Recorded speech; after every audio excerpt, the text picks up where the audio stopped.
Bonjour les amis, alors vous devez vous dire, il en veut vraiment à Rockstar Games et à Take-Two.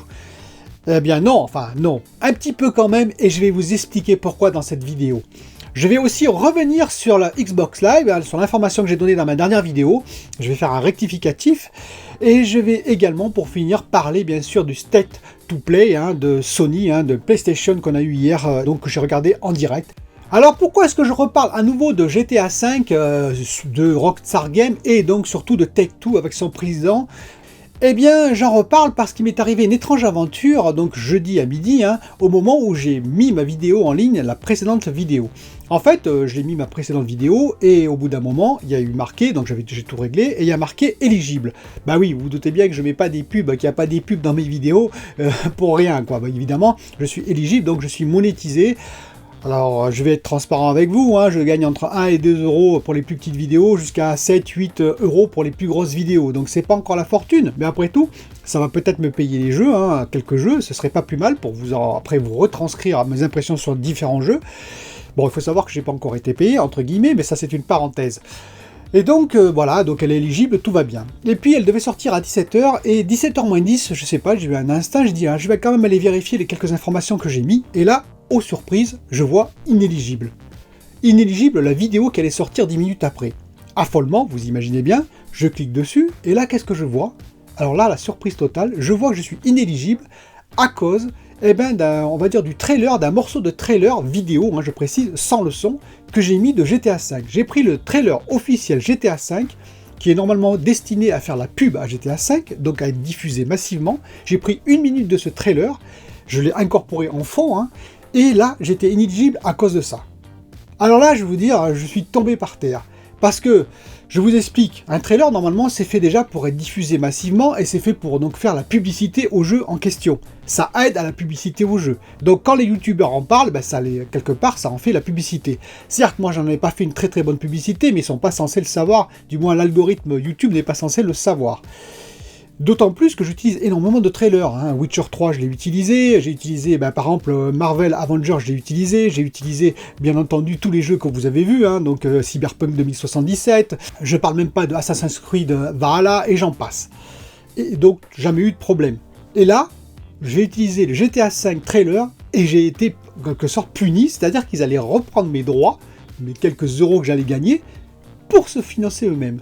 Je trouve ça assez extraordinaire. Je veux dire, c'est une politique qui montre vraiment qu'on va les grappiller jusqu'au dernier centime là où on peut.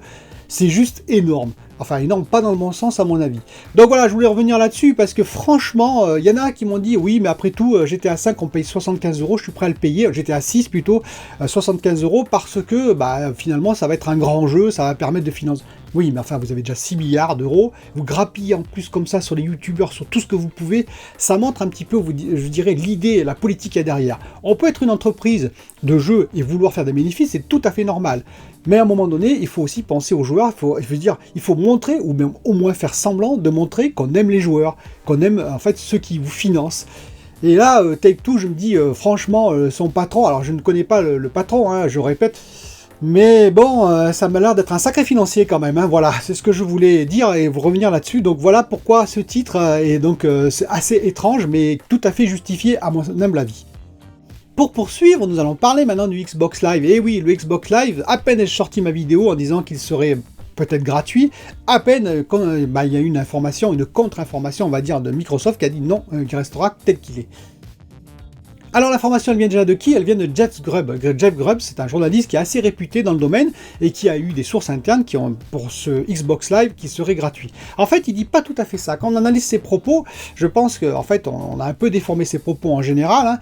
Il dit que le multijoueur sera gratuit. Voilà, et donc ça va changer. Et ça, j'y crois fortement. C'est pour ça que j'ai d'ailleurs sorti cette information, parce que je pense que c'est intéressant. Ils vont s'aligner pour moi avec PlayStation, c'est-à-dire qu'ils vont rendre le F2P, donc le free-to-play, gratuit, comme l'est actuellement sur PlayStation. Donc moi je pense qu'ils vont faire pareil, ça me paraît assez logique de la part de Microsoft qui veut être très agressif, on va dire, sur tous les services, hein.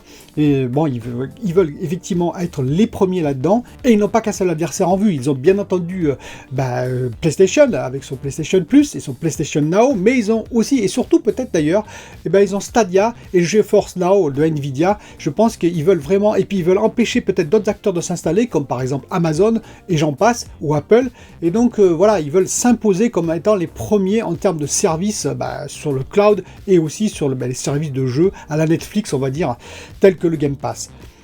Et pour ça, il faut qu'effectivement qu'ils fassent des offres, on va dire, très avantageuses et qu'ils attirent du public comme les multijoueurs. Alors j'ai eu un abonné qui m'a dit oui, mais bon, à quoi ça sert? Je veux dire, on paye le Xbox Live parce qu'il y a des tas de jeux, effectivement, comme le PlayStation Plus, on doit payer pour jouer en ligne. Il dit, voilà, les multijoueurs, il n'y en a pas beaucoup. Si, il y a des gens qui jouent, enfin, pas beaucoup, qui ne jouent qu'aux jeux multijoueurs, c'est ce qu'il voulait dire. Si, il y en a énormément. Mon fils est le premier, d'ailleurs, avec ses amis, il joue quasiment qu'à des jeux multijoueurs. Voilà, quasiment qu'à ça. Et donc, il y a beaucoup de joueurs qui jouent effectivement qu'aux jeux multijoueurs. Et oui, il y en a même une quantité assez phénoménale. Et ces gens-là, ils n'ont pas envie de payer un supplément pour un jeu qui est théoriquement gratuit. Alors, ils préfèrent aller peut-être sur PlayStation ou sur PC, tout simplement. Donc, Microsoft, il doit réattirer ce public à lui, en proposant ce service gratuit. Je précise aussi qu'il y a un abonné qui m'a dit oui, mais pourquoi tu sors des nouvelles comme ça si elles sont pas confirmées? Voilà, ça dessert un peu la chaîne par rapport à d'autres youtubeurs qui font d'ailleurs pareil. Il dit voilà, je préférais que tu ne le fasses pas. Oui, mais ce problème c'est que si je ne fais aucune information de ce style-là, parce que moi je pensais que c'était vrai en plus, hein, donc je donne mon opinion, hein, je pensais que c'était logique. Si je ne fais aucune information de ce style-là, effectivement, je vais sortir que des informations qui seront certifiées, ce qui n'aura pas beaucoup d'intérêt. Il faut prendre un peu d'avance, il faut effectivement spéculer un peu, c'est un peu le risque, et des fois on a raison, et des fois malheureusement on a tort. Je vais pour finir revenir sur le State to Play de PlayStation que j'ai regardé en direct. Alors, je vais peut-être vous surprendre, mais alors c'est pas du tout du Fine Boys PlayStation, hein, mais j'ai trouvé la conférence plutôt pas mal. Je lui donnerais entre 6 et 7 sur 10 si je devais la noter. Hein. Voilà, j'aime pas beaucoup les notations, mais voilà, c'est pour vous donner un ordre d'idée, c'est-à-dire un peu plus que la moyenne. Pourquoi? Parce que je donne déjà 5 sur 10 à cette conférence, parce qu'elle a un atout, au moins, une qualité, c'est que elle a donné la parole à des petits indés, alors on va dire des petits studios et des plus gros, hein, mais elle a donné la parole à des petits studios. Et oui, on aurait pu voir du cyberpunk, hein, puisque c'était des jeux donc tiers. Hein, la conférence était basée non pas sur de la PS5, il avait dit, hein, ça ils avaient été honnêtes, ils avaient dit ce sera du PS4, PS5, mais ce sera pas de matériel non plus, ce sera des jeux tiers, ce ne sera pas des jeux des exclus. Bon, peut-être qu'ils n'ont pas beaucoup d'exclus non plus à présenter, il faut le préciser. Mais voilà, et donc ils ont été honnêtes là-dessus. Et ils auraient pu présenter du Cyberpunk, ils auraient pu présenter Marvel Avengers, ils auraient pu présenter aussi Assassin's Creed Valhalla, vous voyez, que des gros AAA. Non, ils ont préféré présenter des jeux plus petits, et je trouve ça plutôt honorable, parce que voilà, les petits sont écrasés par les gros, on n'entend toujours parler que des mêmes jeux. Alors certes, la qualité visuelle, c'est là où je veux en venir, n'était pas non plus topissime. Moi, j'ai pas été renversé par les jeux. Il y a quelques jeux qui peuvent m'intéresser, mais je veux dire, je suis pas hyper hypé. Je sais pas si vous l'avez été, mais au moins, ça se mérite là. Et donc, c'est pour ça que ça mérite au moins les 5 sur 10, selon moi. Ensuite, j'ai mis 1 à 2 points de plus parce que il y a quand même quelques petits jeux qui sont, enfin petits jeux entre guillemets, hein, qui ont l'air pas mal. Donc déjà, on a eu le droit à du VR, hein, avec Vader Immortal et puis Hitman 3. Donc bon, je sais pas ce que ça va donner, hein, parce que j'ai pas de VR personnellement, j'en aurai sûrement dans l'avenir, le VR 2 j'espère en particulier, mais voilà, je sais pas ce que ça va donner, mais ça peut être après tout intéressant, qu'on continue dans cette technologie. Il y a eu un jeu qui m'a, on va dire, intéressé vraiment visuellement, c'est Control 2, hein. Là je pense que ça peut être pas mal, on verra, il y a eu peu d'images, il y a eu un petit peu de gameplay, mais je pense que ça peut être hyper sympathique.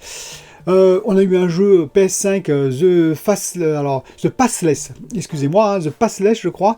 Donc oui, bon, c'est assez spécial, on a eu un long gameplay dessus d'ailleurs, hein, même un peu trop long, on peut pas se plaindre, hein, parce que d'habitude on dit il n'y a jamais de gameplay, là au moins on a eu du gameplay, il était peut-être un peu trop long. Bon, c'est assez étrange, c'est pas le gros jeu, est-ce que ce sera bien? J'en sais absolument rien. Godfall, alors Godfall, je voudrais préciser sur Godfall, bon, ça m'a pas hypé non plus, hein, je l'avais déjà dit, hein, dans ma précédente vidéo quand je l'ai vu. Mais je dirais quand même, il a une petite qualité, à un moment donné il lance son bouclier, ça m'a fait penser à Marvel's Avengers avec Captain America, hein, et je me suis dit, finalement, vu le nombre de combos, parce qu'ils ont fait beaucoup de présentations sur ce jeu, avec tous les combos, tous les coups possibles, etc., je me suis dit, est-ce qu'il n'y a pas plus de diversité dans ce jeu finalement que dans Marvel's Avengers qui va sortir en septembre? C'est une question, hein. Et donc peut-être ce jeu est-il peut-être plus intéressant pour ceux qui aiment ce style de jeu, c'est-à-dire des jeux de combat, alors sauf si vous aimez beaucoup Marvel bien sûr, hein, mais que Marvel Avengers. Je sais pas, hein, voilà, c'est une question, il peut être intéressant visuellement parlant, à voir. Il y a un jeu qui m'a un peu plus hypé parce que vous savez que je suis assez RPG, c'est Hood, Outlaw and Legend. Bon, je sais pas ce que ça vaut. Est-ce que c'est un simple jeu de combat, vous voyez, où vous choisissez des personnages, un jeu multijoueur, ou vraiment un RPG? On verra, mais ça peut être intéressant. Moi, j'ai trouvé personnellement que ça pouvait être intéressant. Donc, vous voyez, il y a quelques petits jeux comme ça qui peuvent être sympathiques. Bon, il y a eu beaucoup de jeux de plateforme, il y a eu voilà, des reprises d'anciens jeux. Il y a eu pas mal de jeux sur PS4 aussi, ça c'était pas mal quand même. Ça veut dire que la PS4 n'est pas totalement abandonnée, hein, donc bon, c'est plutôt positif. Pour ceux qui possèdent une PS4 et qui ne voudraient pas une PS5 tout de suite en tout cas. Voilà, donc oui, c'est une conférence, c'était pas topissime, hein, on n'a pas été, voilà, excusez-moi le terme, sur le cul comme on dit, hein, mais bon, ben, on a quand même profité de quelques nouveautés, de voir un petit peu des jeux, de voir ce qui va se faire. Et puis je vous dis, ça met un peu en lumière les indés, les petits indés, donc moi personnellement, c'était une conférence qui était assez intéressante, sans être sublime. Vous dites-moi ce que vous en pensez en dessous comme d'habitude, et je vous dis à bientôt pour une nouvelle vidéo. Bye bye.